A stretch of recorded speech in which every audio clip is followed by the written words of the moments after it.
Today we're picking out parts for the best bang for the buck PC possible. That doesn't mean we're gonna try to go as dirt cheap as we can, because I could easily shave $150 off of this build after all is said and done if I wanted to, but I'd be making some serious compromises and I wouldn't necessarily consider all those parts to be good value. Just because something's dirt cheap doesn't make it a good value. So today we're really gonna focus on trying to find that sweet spot. This is going to be a gaming PC and I'm shooting for a budget of $800 with all the parts included. That's before taxes and operating system. So with that said, why don't we go ahead and look at our two big e-tailers here, Amazon and Newegg. We're just gonna be comparing prices between both. And I'm gonna start on Newegg because they have the better search overall. We're gonna start with our desktop CPU. When I'm picking out parts, that's usually the component that I start off with because it sort of sets the whole landscape for the rest of the build. We're gonna go, let's see, can we do a six core Ryzen on AM4? Here we go, AM4. New. I don't want no sloppy seconds. All right, we're gonna see what that turns up. And we have a couple options here.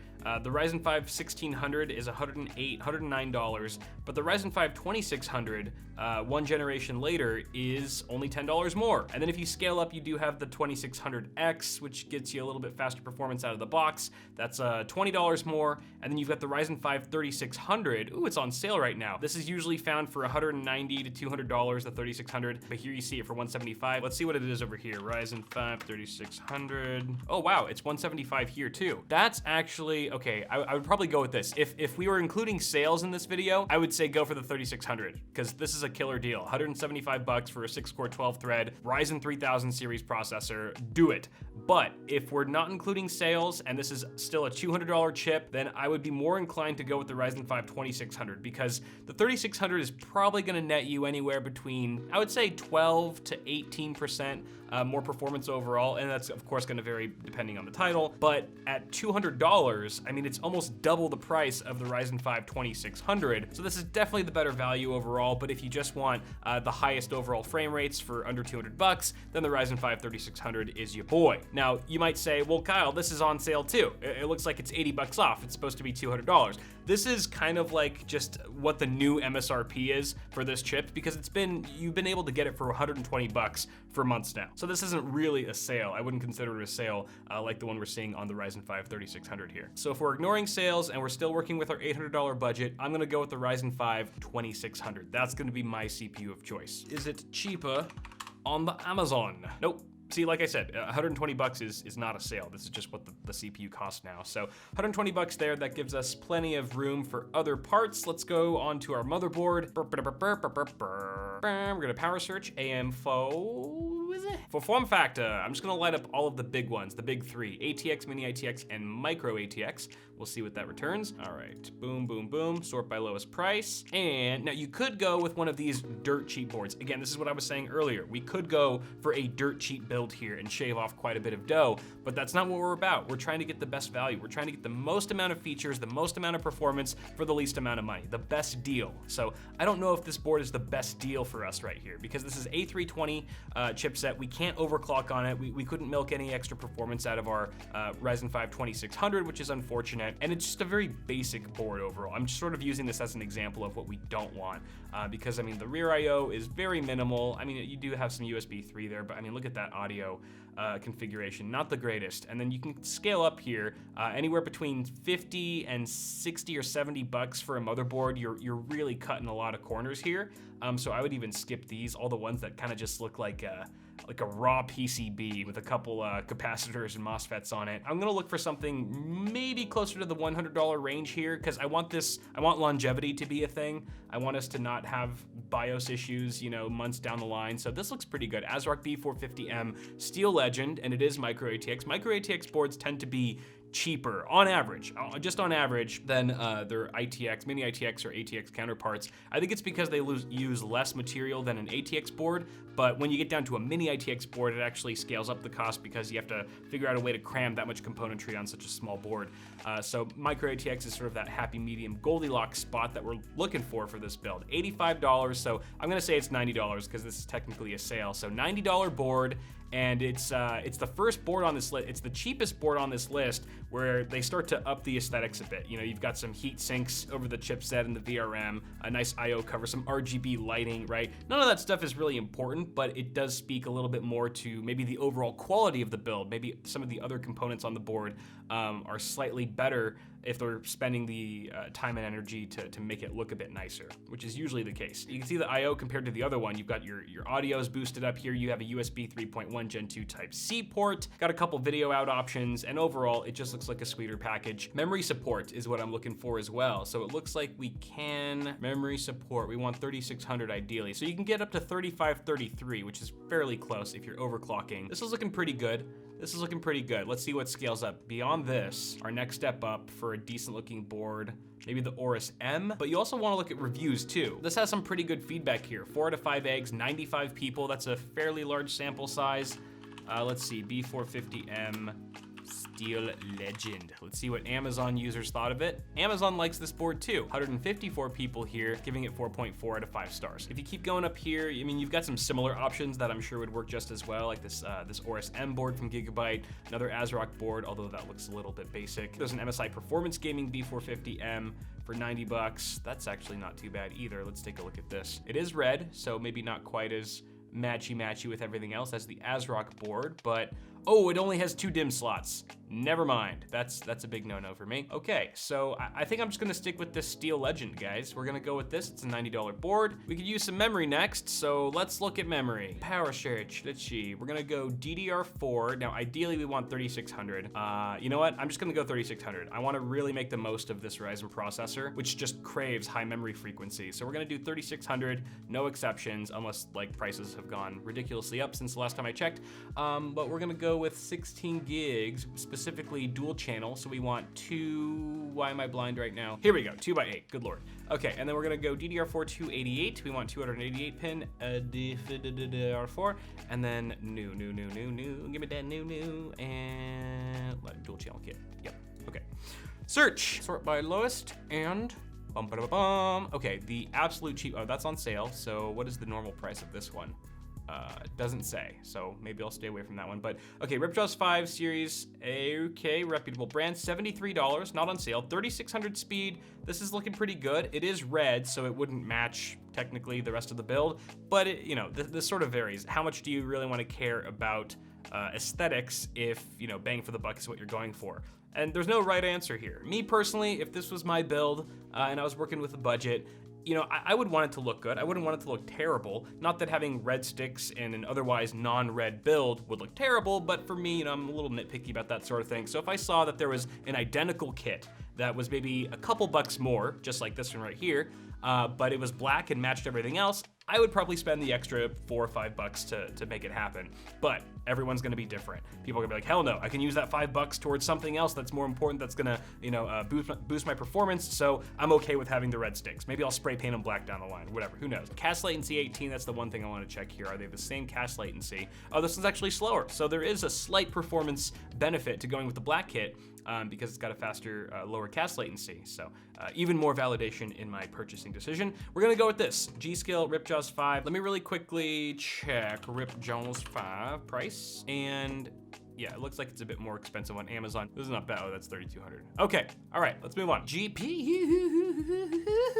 Oh, look at this. First and foremost, this is actually the card that I was thinking about getting right from the get-go, is the RTX 2060 KO from EVGA. Not the Ultra though. The Ultra for 320, yeah, maybe. I'm kind of more leaning towards the non-KO. So the non-Ultra is $300, which I think is a better value, even though you'll get more FPS technically out of the Ultra. I don't know if it's worth the 20 bucks in this case. So this is a really good deal. However, AMD just announced, as you guys know, they just released their 5600 XT, which is pretty much on par. When it comes to performance, more or less on par with an RTX 2060 KO. And yes, there's gonna be some games where NVIDIA wins and some games where AMD wins. They basically trade blows, but they are very much on par with each other in terms of overall FPS and performance. So it boils down to the littler things, or maybe not so little. For example, a lot of people are stressing about AMD drivers these days. And, you know, is the RX 5600 XT, the specific model that I'm buying, is it gonna ship with the updated BIOS that, you know, improves performance a significant significant amount? Or is it gonna ship with the old BIOS, which is gonna force me to manually flash it to the new one, which could be complicated or confuse me or be extra work. So there's that whole issue with the AMD option. Not to mention just AMD drivers in general. They have been known to be maybe not quite as reliable or stable as the NVIDIA equivalent. These are the kind of hairs that you have to split when you're looking at two options that are both competitively priced and both have comparable performance. It's really gonna boil down to these extra factors, like RTX. Do you care more about the RTX suite of technologies on NVIDIA's side, or do you want more of the AMD suite of tech? So I think you could really go either way. It's gonna boil down to personal preference. For me, for this video, I think I'm gonna go with the RTX 2060 KO. But again, I would not be unhappy in the least if, you know, this was my build and it was an RX 5600 XT instead. It's really just gonna boil down to the user. RTX 2060 KO for $300, and they are not sold out anymore, which is good. It means availability is still flowing. Let's double check it on the Amazon. I see Ultra for 320, but I do not see the standard card. Is this it? No. I don't think they have it on Amazon. Newegg it is, $300. And this is gonna be a great GPU that's gonna allow you to game at 1080p, ultra settings, or even 1440p at high settings, potentially ultra settings for a lot of titles. Even though it's been cut down a little bit here and there to lower manufacturing costs, it is still a very, very adequate GPU. Let's not move on to cooler, because we're just gonna use the stock CPU cooler that comes included with the Ryzen 5 2600. That'll save us some cash there. We can do storage. Let's do storage next. Start with an SSD. I'm gonna go power search. You know what? We want value. You can get some SSDs for dirt cheap these days. So I'm gonna skip the usual 250, 256 gig capacity. We're gonna go 2.5 inch and M.2 form factor. Those are the two that we're looking for. Those are the most common, the ones we'll probably find the most availability and best prices for. Sort by lowest, and wow, $45 for a 480 gig SSD. That is not too bad, but I think that is a sale, so we can't do that.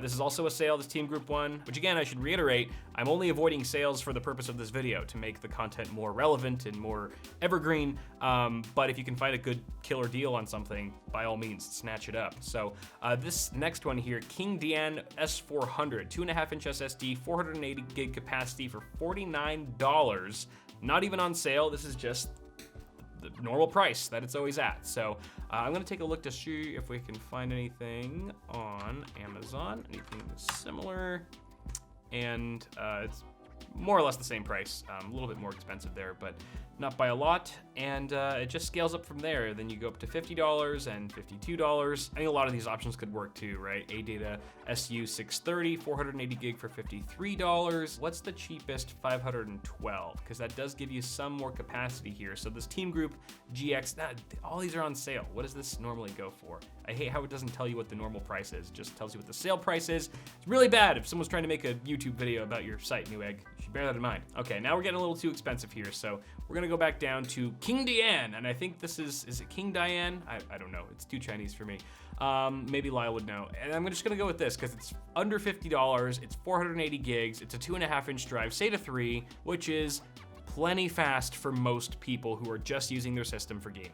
Let's be honest. And the additional capacity over, say, like a 250 gig drive does allow you to fit a few more games in there if you wanted to, or some larger applications. So overall, I'm gonna go with this one, locking it in, King Dian S400. Moving on though to our other piece of storage, which would be a mechanical drive. We need more than just half a terabyte on here after all. So let's go to hard drives internally. We're gonna look for a 2 terabyte drive and 7200 RPM. Featured items. This was right out of the gate. This is, I think I've used this drive many times on parts lists like these because it's just such a good value. $50 for 2 terabytes. You really can't go wrong. Say what you will about Seagate Barracuda, but I've never had one fail on me. And I've used plenty of them for years, extensively.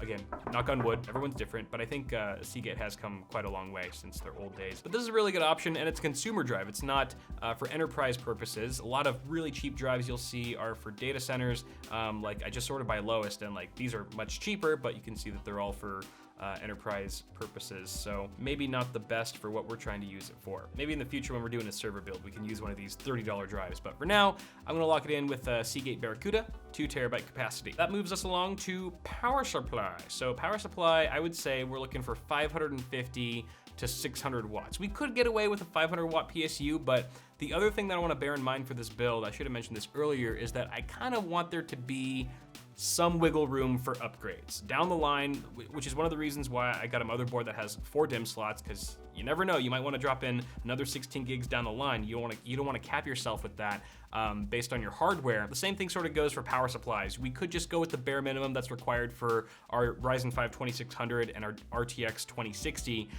but that wouldn't really allow you much leeway if you were to upgrade those parts down the line, particularly if those upgraded parts drew more power, they were more power hungry, that sort of thing. You want to be able to have a bit more ceiling room than just the bare minimum, assuming that you are going to one day have to or want to upgrade your PC. And on the same token, you wouldn't want to go overkill with like a 750 watt unit, because you absolutely wouldn't need that at the moment, and it would take out too much, it would eat up too much of your budget that would prevent you from really building the best PC you could at the moment. You know, if you future-proof too much, then you won't have enough money for the present, if that makes sense. So we're gonna go with this range. It looks pretty good. We're gonna do 80 plus because everything else sucks. And no, I don't really need modular.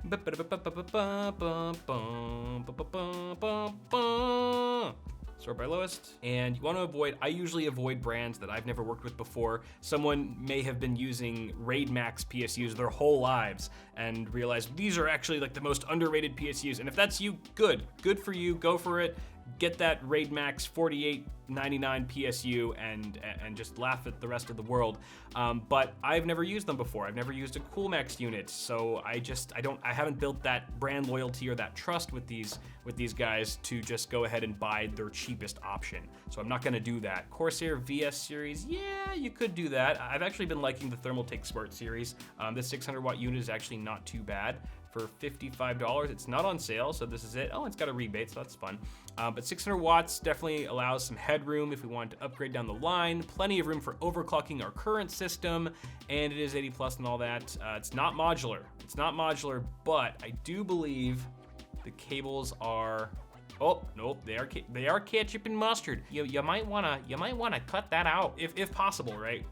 Aesthetics are important to a degree that our wallet will allow. Now, I hate ketchup and mustard with a passion, so I would spend another $10 to get rid of the ketchup and mustard, if possible. So let's see, this is $65 is the budget I'm gonna give myself for a PSU that doesn't have ketchup and mustard cables. Of course, it's gotta be a brand that I know and recognize and use and trust. That is definitely ketchup and mustard, sorry, EVGA.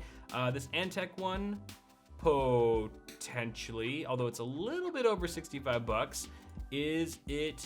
I hate it when they don't show the stupid.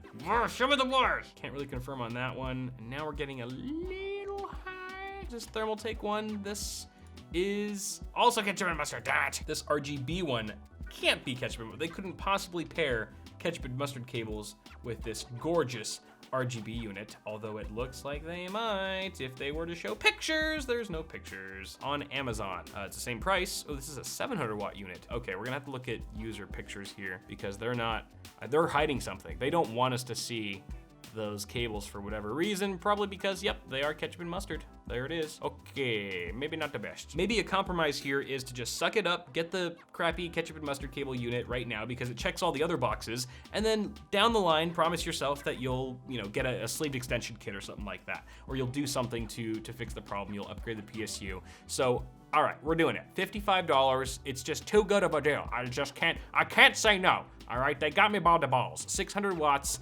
and it's 80 plus certified. We're doing it.